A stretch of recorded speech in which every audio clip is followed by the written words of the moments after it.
running backs in a tier list. You guys know the drill. Let's get into it. Just to keep it simple, we are just going to do every team's RB1, which means in some of these more ambiguous backfields, obviously we had to make a choice. Also, in some of those ambiguous backfields that include rookies, I am going to give the rookies a pretty big benefit of the doubt. I think this was just such a strong rookie class that a lot of these guys are going to find themselves as the RB1 sooner rather than later. But let's get started. We're just going to go top to bottom, tier by tier. And if you guys watch the quarterback version of this video, you know I don't like just the basic tier system, so we are going to rename these as we go along. Starting with the elite tier right at the top, I like to keep things simple there. Number one guy that has to go in here is, of course, Saquon Barkley. Over 2,000 yards last season, hurdled a guy and sent him to the shadow realm, quelled any concerns that he might be, falling off or losing a step just because his numbers started to decline with the Giants. Turns out that was just because he was on the Giants, because he just put up one of the greatest running back seasons we've ever seen. Next is a guy with a pretty similar story to Saquon Barkley, and that is Derrick Henry. Switched from a team where he was kind of starting to flounder and people weren't sure, how much he had left. And then he immediately showed he had a lot left. All he had to do was get on a good team. 1,921 rushing yards, 5.9 yards per carry, 16 rushing touchdowns. And look, I'll be the first to admit, I'll cop to it, I was not a believer in Derrick Henry. I've always believed in the notion that once a running back hits age 30 or even starts approaching age 30, that tends to be the start of the decline for them. So I figured Derrick Henry, who entered last season at age 30 and will be entering this season at age 31, wasn't going to be that good. And then I realized that was a big, dumb, stupid doo-doo take, because Derrick Henry is an exception to basically every rule. Why would a guy who isn't built like any other running back and doesn't play like any other running back fall victim to something that affects, normal running backs? Derrick Henry's a freak of nature. I have to stop doubting him. It wouldn't be surprising to me if he played well into age 40 at this point, and so he absolutely belongs in the elite tier. Going to the other end of the spectrum, though, we are going to put some youth in here as well with Bijan Robinson. Immediately flourished once he got away from the antichrist that was Arthur Smith. Look, I like Tyler Algier. I respect Tyler Algier. He's a really, really good running back too to have on your team. I'm sure a lot of teams in the NFL would be very happy with him as their RB1, but there is no universe where he should have been taking away as much work as he did from Bijan Robinson in Bijan's rookie year. Bijan's just a different level of player, and he showed that this past year when the Falcons' new coaching regime saw the same thing in him that we all saw, which is that, wow, this guy's an alien, and they gave him a lot more work than he got his rookie year. And what did he do with it? Oh, not much. He just turned 304 carries into 1,456 yards and 14 touchdowns. Pretty good. And rounding out the elite tier, we've got Jahmyr Gibbs. Funny enough, kind of in a similar scenario that Bijan was in 2 years ago, where he's splitting time with a less talented back, but a different scenario in the sense that I think David Montgomery does deserve the touches he gets. He's a great fit for the Lions offense. He's really, really good at what he does. But it just leaves us to wonder, what could Jahmyr Gibbs do with a touch total more in line of Bijan Robinson, Saquon Barkley, Derrick Henry? Because he finished last year with a very similar rushing yard total as Bijan Robinson on about 50 fewer carries. So I'd love to see what he can do if and when he gets fully unlocked. But for now, either way, he's definitely an elite running back. Anybody with eyes can tell you that. Next up, we've got the baby GOAT tier, and yes, I know, don't yell at me. Maybe you like this pick. I don't know. Going to be controversial either way. I'm putting Ashton Jeanty here. Ashton Jeanty is the next running back I would want to have on my team after this top four, even though he hasn't played an NFL snap yet. That's just a testament to the hit rate that running backs have when drafted inside the top 10. Just for reference, these are all the running backs that were drafted in the top 10 since 2015. You've got Todd Gurley, Leonard Fournette, Ezekiel Elliott, Christian McCaffrey, Saquon Barkley, and Bijan Robinson. Not a single bust among that group. So I think there's good reason to believe in Jeanty. I think he's the caliber of prospect that will come out firing right away. And there's just a little bit less unknown factor when it comes to running backs as opposed to quarterbacks. Like in my quarterback video, I had the rookies, kind of all in this unknown tier because we just don't know how they're going to adjust to the NFL level. Running backs, that learning curve is a little less steep. So I have no doubt that Jeanty's going to come out and just immediately be one of the most productive backs in the NFL, which is why I'm willing to put him right here in this tier. Next up, we've got call an ambulance, but not for me. Okay, sometimes for me. These are guys who are so good when healthy that they'll have other teams calling for an ambulance just to help them because they're getting destroyed by these guys all game long. But sometimes these guys need an ambulance themselves because they just cannot stay healthy for a long period of time. Obviously, poster boy for this tier is going to be Christian McCaffrey. He's kind of been on this cycle for his entire career where he has a really productive year and then gets hurt and people think he's injury prone, and then he comes back from the injury and is really productive again, and then he gets hurt again. So now we're waiting to see how he can bounce back. But as of now, we still have to assume that he's one of the best backs in the NFL. He actually is healthy as of this very moment, heading into camp and heading into the preseason, but we're in the he needs to prove that he's healthy part of the cycle, if that makes sense. I'll admit this is probably the most nervous I've been about McCaffrey, just the fact that he had Achilles tendonitis in both legs and had to go see a German doctor about it. Just sounds like bad vibes. But again, we've seen him bounce back from injury before, and until he proves otherwise, I still have to assume he is one of the best overall running backs in the NFL, because when fully healthy, he's probably the best running back in the NFL. Going in this tier with him is Jonathan Taylor. Hasn't quite suffered the extent of injuries that McCaffrey has throughout his career, but has just suffered little annoying ones at really annoying times. Last year he had a high ankle sprain, which is basically just a death sentence for a guy's effectiveness and efficiency in that given season. The year before he had a contract dispute combined with a possible back injury that was reported. Either way, he didn't play to start the year and then came out very slow to start, and then he tore a thumb ligament a few months into the season. All of these things have combined to just kind of overshadow the fact that, in his second year in the NFL, he was looked at as maybe the best running back in the game. He went over 1,800 rushing yards. He was a monster. Now we're just kind of waiting for him to get back to that level and finally have another full season without setbacks. All that to say, even with the setbacks he did have last year with the high ankle sprain, he did finish with over 1,400 rushing yards in just 14 games and had 520 rushing yards over his last 3 games. So we started to see a glimpse of that elite talent again, but we're really still waiting for him to have another full healthy season so he can firmly reassert himself, at the top here. Next up, we've got the volume kings. Now, these are guys who aren't necessarily the most electric backs in the league, but they're guys who are very trustworthy. They're gonna have solid production with the carries they do get, and they get a lot of carries is the idea here. Josh Jacobs is probably the first guy I think of when it comes to this tier. 301 carries for 1,329 yards and 15 rushing touchdowns in his first season with the Packers, just as solid as it gets for the position. He's just not gonna blow you away,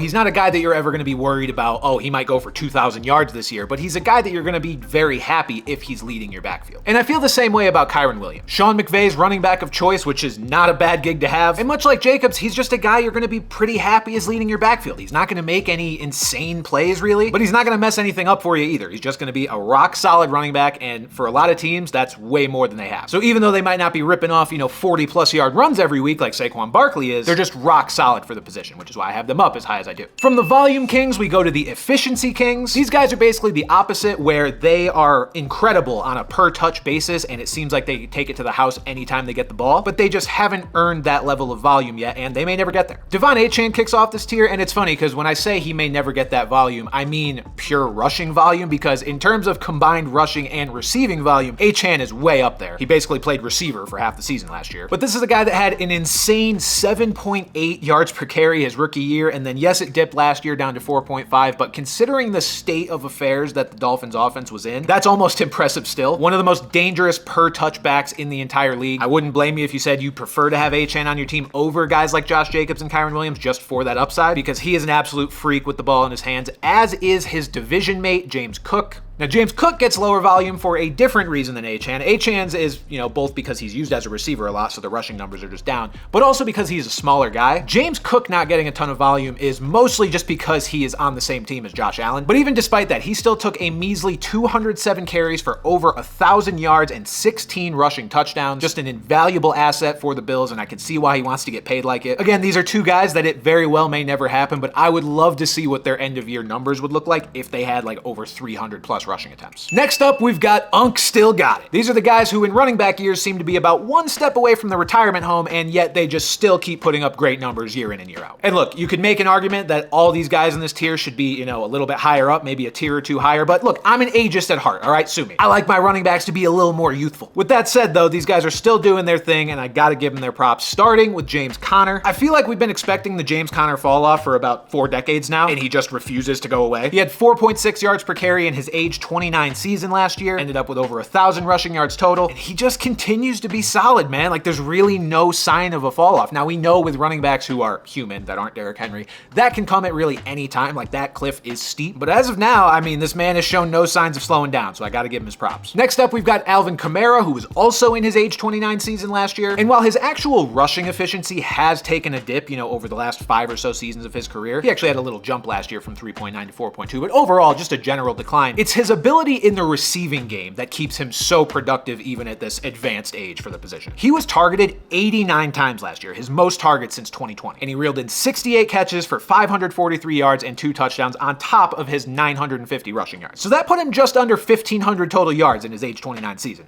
Not bad. I think even though we have no reason to believe the actual rushing efficiency is gonna, go back up, he is still showing himself to be a backfield weapon that is worth kind of building your offense around, and I do think Kellen Moore is gonna lean on him quite a bit in his first year as head coach. Next, we've got Joe Mixon. Honestly, what Joe Mixon did last year was nothing short of incredible. For most of the season, he was really the only part of the Texans offense that was consistently working, which is kind of crazy for a 28-year-old running back switching teams. Clearly showed he still has it, over 1,000 yards for yet another season, 11 rushing touchdowns, which was the second most he's ever ever had in his career. And rounding out Unk Still Got It, we've got Aaron Jones. Actually put up his career high in rushing yards this past season with Minnesota, which I don't think anybody saw coming. And I'll tell you what we definitely didn't see coming, and that was him playing his first full season since 2019, playing in all 17 games. Now, yes, he was on the injury report because I think he's literally always on the injury report, but the fact that he suited up for every game was pretty surprising for him. He showed that he can be that focal point of Minnesota's rushing attack. So even though they brought in some new competition, and I do think Jordan Mason will be pretty heavily involved, Aaron Jones definitely proved that Unk still got it. Next, we've got, okay, no, seriously, call an ambulance. The other ambulance tier with Christian McCaffrey and Jonathan Taylor was up there because those are guys that have surrounded,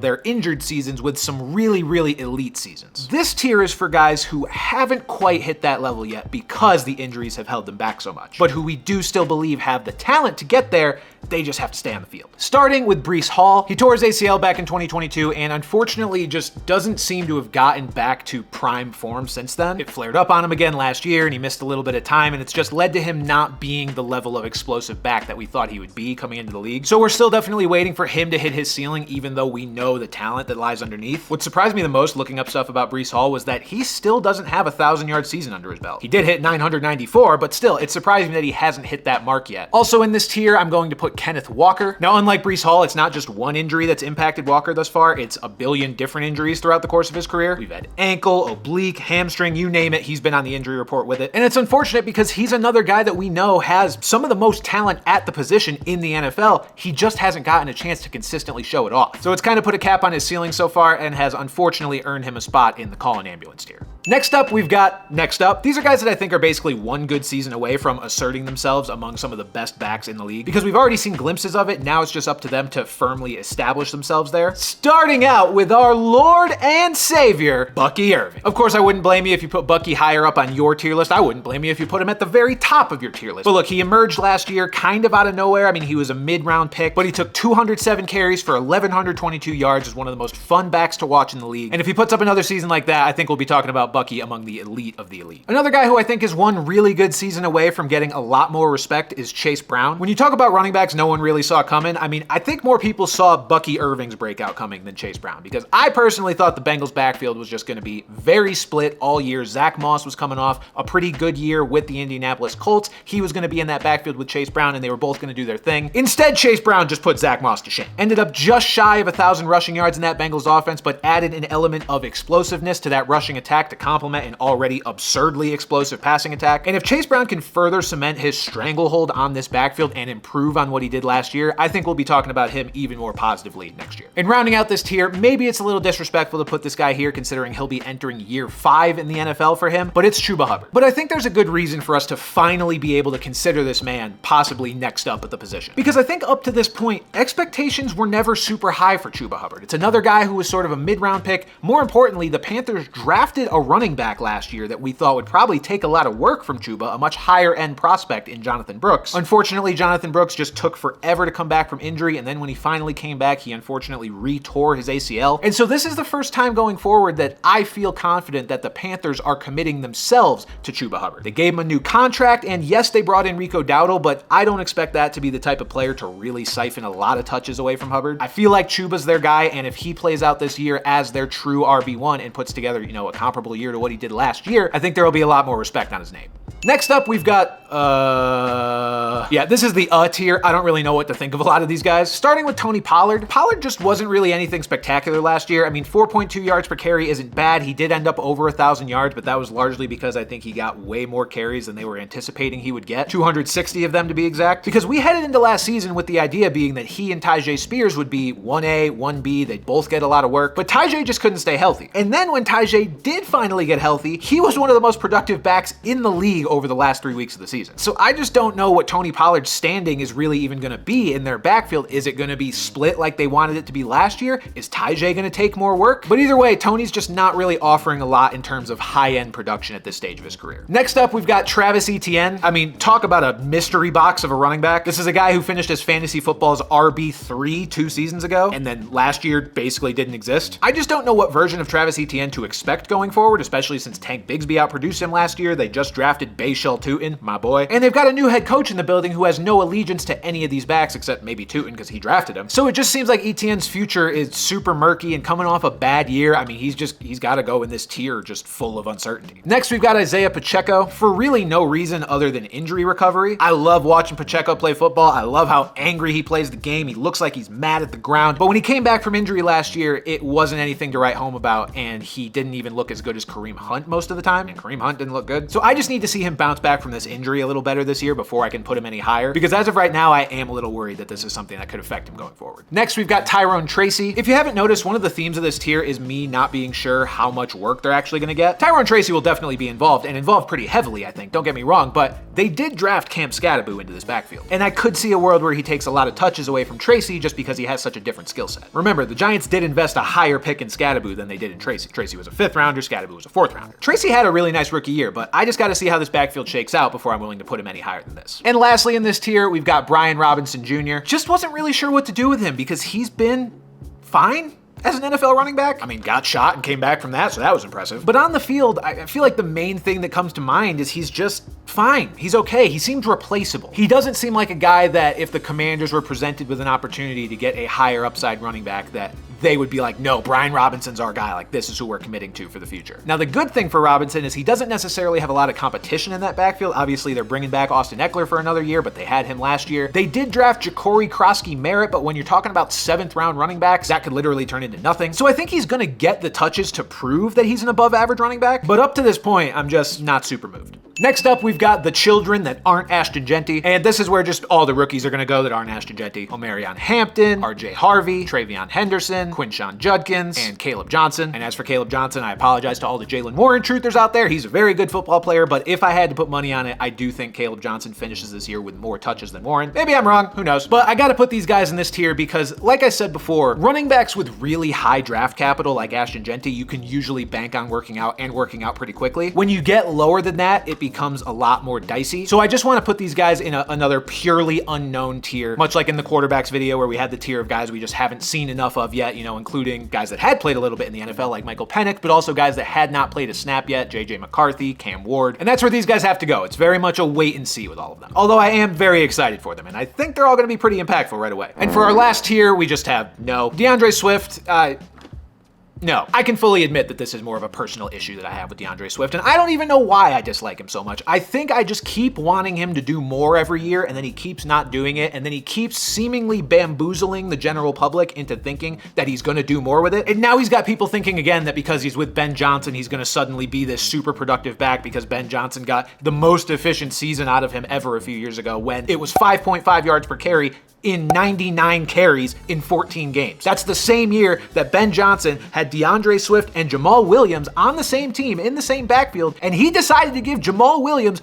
262 carries. You're not going to convince me that Ben Johnson loves DeAndre Swift or that DeAndre Swift is ever going to produce at an above average level. So he's down here not because I think he's actually worse than all of these backs. He's down here out of spite. On the flip side, going down here because I do think he's worse than all of these backs is Javonte Williams. Look, somebody's got to run the rock for the Cowboys this year, and I don't know who it's going to be. It seems like Javonte Williams might have the inside track, but after just completely flaming out with the Broncos, under 4 yards per carry each of the last 2 seasons, and with the Cowboys drafting 2 rookie running backs, it just doesn't seem to be lining up for Javonte to have a very good year. I'm good. No. Anyway, there you have it, the RB1 tier list for 2025. Let me know what you guys think. Let me know if you agree, disagree, drop all your thoughts in the comments below. And as always, thank you guys for watching. I'll see you next time.